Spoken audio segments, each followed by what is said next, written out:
Prep schools to university in Switzerland are not really capable of giving you good advice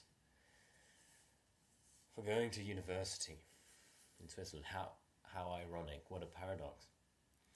Well, I had a conversation about 2 weeks ago with the headmaster of the school where I do my civil service at, where I'm a Chinese teacher and a primary school and kindergarten teacher or assistant teacher for those things. And he complained that the the gymnasium in Switzerland, the university prep school for university, doesn't have a feedback loop. It doesn't have a way to really prepare you for university by people within the job market that have gone through university and that has been their career. It doesn't really give you that feedback loop. What it has is a kind of false narrative about the usefulness of university and all the things you can do there, supposedly, right?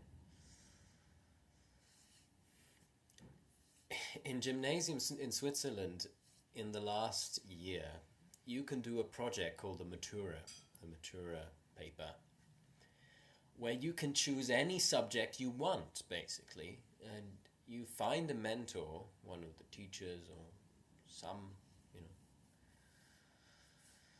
person of maybe the teacher of the parallel school, parallel class or whatever, some teacher within the institution that is willing to supervise your subject. And usually it's very open, like the teachers take on all kinds of subjects. They're not experts in these things, right?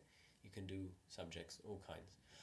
Okay, I also have to admit, I kind of took a teacher where I knew this person was very open to any kind of subject. And I did it in English so that actually I can basically write an essay in English, and that's the grading, how well my English is. And I can write about anything. So it's even freer than if I would have done it in law or in some other subject that it doesn't really fit into what I'm trying to do there, right? Okay, caveat aside, when you get back to school, go to university, you're not able to do that anymore. You don't have that openness. You're kind of back in a classroom getting taught what to do, what to summarize, what to write, getting told what to do those things, not really bringing your own projects, making your own decisions on further research, right? And this kind of thing. I am very fond of the project-oriented approach, and I watched a movie recently about the primary school in Switzerland that was also having to kind of deal with the rigidity of the curriculum, the national kind of, and the cantonal prerequisites for a school, because they wanted to have a program for primary school that was project-oriented, where students, they show in this movie called Brach, a village in Valais, in the mountains, kind of, they have these projects where the students kind of choose one of the several projects or invent an entirely separate one on their own. And these are students, the age that I teach right now. And I can tell you, it's not really possible to do it in a short amount of time, like having one lesson a week or something. You can't really have this project-oriented approach.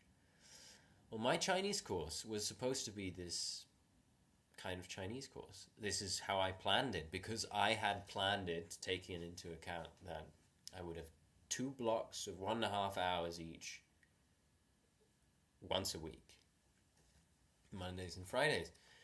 And that was not possible because although the concept that they want at this school is to have this a window of opportunity for a student's interest in a subject to really allow them to be more take a more in-depth approach to a subject and leave a few others aside, even though that seems to be what they're advocating for as a private school, private establishment. In practice, they have also a very strict curriculum, kind of, if a kid is interested in learning Chinese, same as I was at that age, 6th and 7th grade, I was interested. I took Chinese classes, right? And I didn't have someone like me that actually speaks the European languages in order to explain the concepts, explain the words, which is basically what my Chinese course is all about. It's about teaching the words, teaching words. That's the core of it. But it also is supposed to have this element where these 12-year-olds are supposed to come up with their own interests, their own subjects. And I see how it's difficult with some. They have very vague ideas of what they would like to work on, what vocabulary they would like to know first of all. But once you've set the framework, and I have way too little time for doing that, but even I have managed somehow to set a sort of framework where they are capable of giving you their opinions, right? Giving you their ideas like that on what kind of projects you want to work on. What I also do is the projects that we do together in class. Like, on the one hand, I have the projects that they should do individually, where they have a text they should want to study to perfection, in the sense that it's not a long passage, but it's like they should pronounce it perfectly, they should write it perfectly, well, to a limit, but like they should actually do something all the way to a certain standard of perfection, not just exercise for the sake of exercise. And while we also have these kind of class projects where the outcomes are kind of a thing we share at the end of it. For instance, or words that appeared in our course would be used in a card game I invented, characters that appeared in the course, as well as a memory that I invented, a memory game, where this concept did not work because of the little time we have, but like where we create our own kind of syntax, Chinese syntax booklet, and at the end of it we would have like this booklet that we can have a PDF file printed out, make a little booklet that they can take home. Other things like that, like also a song that we sing all together. At the end, the point is that we know a song and we can sing it to our, whenever we want to. Yeah, like that. I mean, it's more common to have this kind of approach in school, in language classes, or in some other classes. It's possible to have them, right?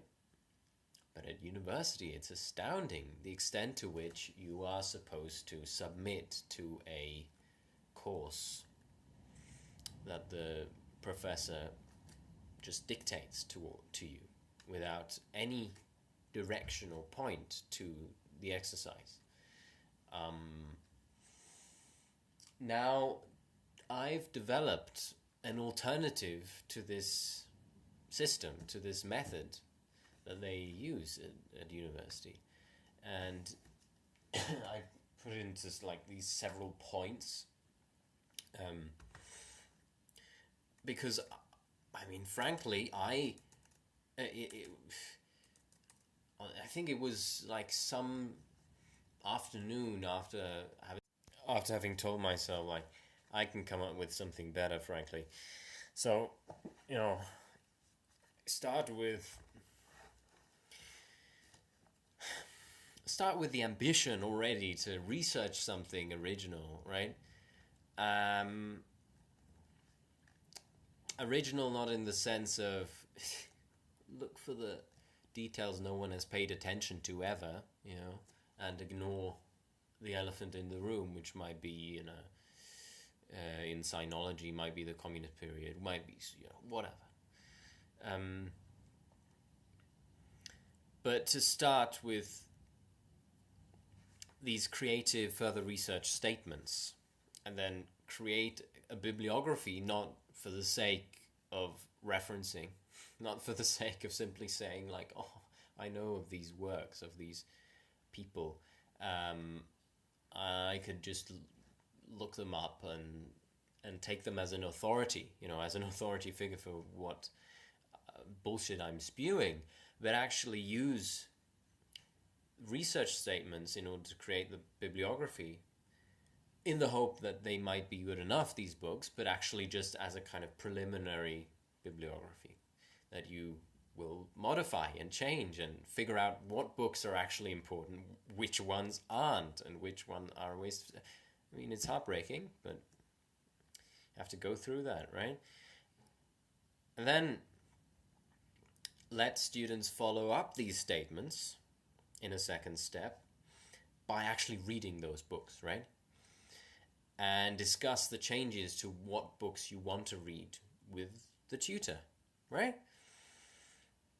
And continuously in the third step to write new further research statements, because now you know the problem better, you know the literature better, you know kind of, oh, okay, this is documented, this isn't, for example. This is something I'm interested in, whereas what I thought before was actually not the historical reality, for instance. Yeah, I mean, this is kind of modeled on the historical sciences, because at the time I was thinking about that. And then you write down your preliminary conclusions, and I really mean preliminary. These are working hypotheses, right, as you call them. And in the fourth step, you write an article. You write your conclusions. Like this, your conclusions are the article. Your conclusions are the axes, as you say in French, upon which you base your interest in this subject. Like, that's the justification for the article, right? And so you can talk about your research statements in this kind of problématique, as they do in France. I don't actually completely disagree with that idea of the problématique, then the axe and conclusion and so on. Like, you know, it's kind of tied together, one and the other. And then, or you can do either that, write these articles, or continue the reading because you found something even more interesting, right? And you repeat this process and repeat it until you finalize a given number of these articles. And one of them could be the first one, frankly. But one of them could be then the final project, you know, the step number X or whatever. And it's about a subject no one has written about. It's about original research. This is the point of your bachelor, right? Oh no, what they told one of my friends in Russian studies is like, no, originality is really nothing to do with your bachelor project. I mean, that should be your lowest priority in your bachelor project. You should really, the thing that gets you points and that's really important to consider is this, and this, and the correct formatting and the correct this and that, and you know, using references that are authority figures and that are not quite, you know, that are not that are, you know, acknowledged and revered within the field, and that your professor has told you to read, and therefore this is, yeah, and cite them. So yeah. But no, actually, my idea would be that it's about original research. It's not an original idea, but it's just my concept here that I laid down, right? Then, in a second step, or in a parallel step, I actually thought of it as a kind of parallel or alternative program that you could have that brings it much closer to journalism or storytelling, or being an author, to write for an audience, is to actually have the first step be to let them write stories, fictional stories, with a point, hone the literary skill of finding a good story, finding a point to what to write about. And an easy thing, I believe, in history and politics and so on, is to give students stuff to write about, or to propose propose stuff, make lectures about stuff, and propose projects and discussions about things that are at the crossroads, because then you always have an interesting story, frankly, and kind of a crossroads maybe that could be a very well-known crossroads, like the Russian Revolution, but something that interconnects a lot of different aspects. Because even though, like, people say that you can it's better to write something about things that directly have to do with your own life, like, I don't know, rising housing prices, whatever. But actually, that subject, like, picked out thematically, is not very conducive for someone who has not built up their own, like, political philosophy, their problem-solving ideas within politics, to approach housing prices as something meaningful to write about for an audience. So actually finding a good story is this first step, right? And then letting them discover what stories they want to tell, right? Or whether they just kind of know too little and want to do some dispersed research to cover kind of ground, but that has to also have a point.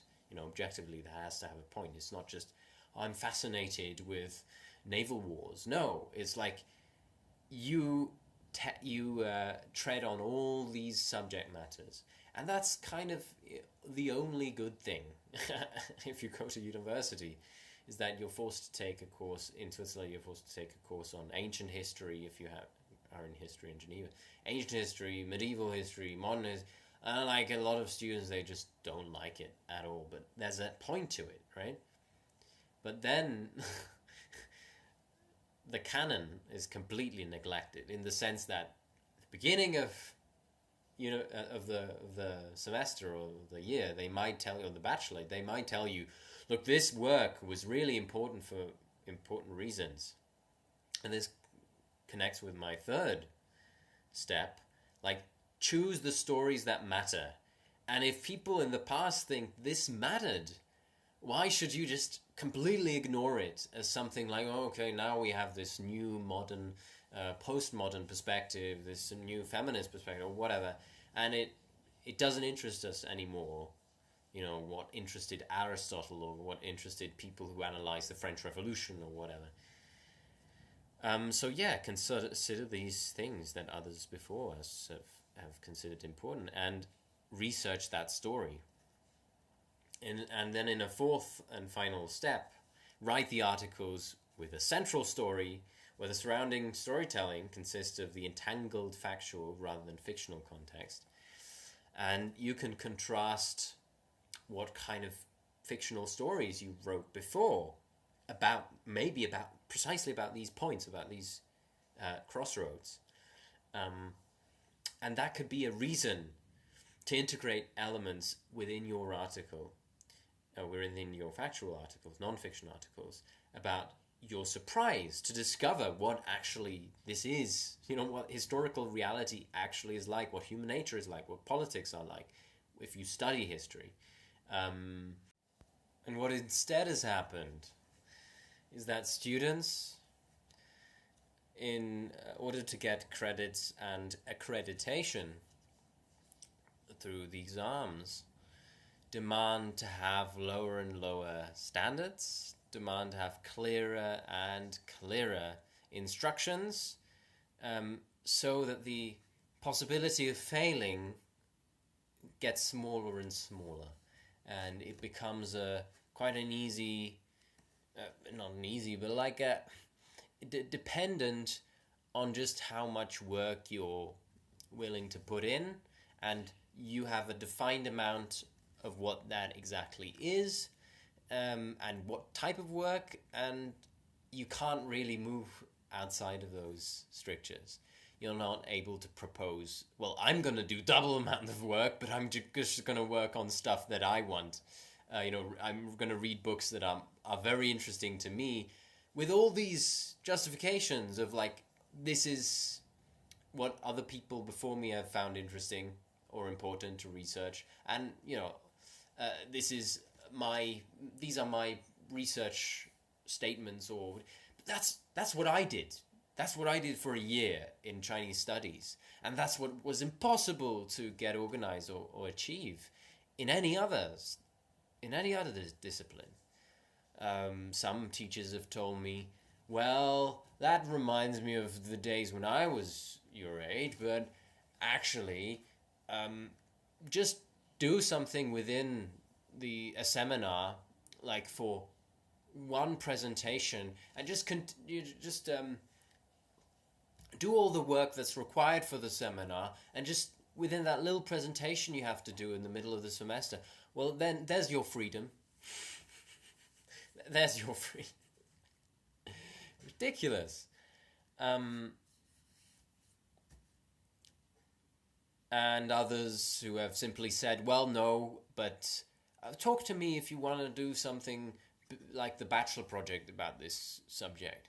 Well, you still have to get like 100 and whatever credits that have nothing to do with the bachelor project. So like, fuck you. I'm not here to waste my time on like, these stupid articles that are really rotten.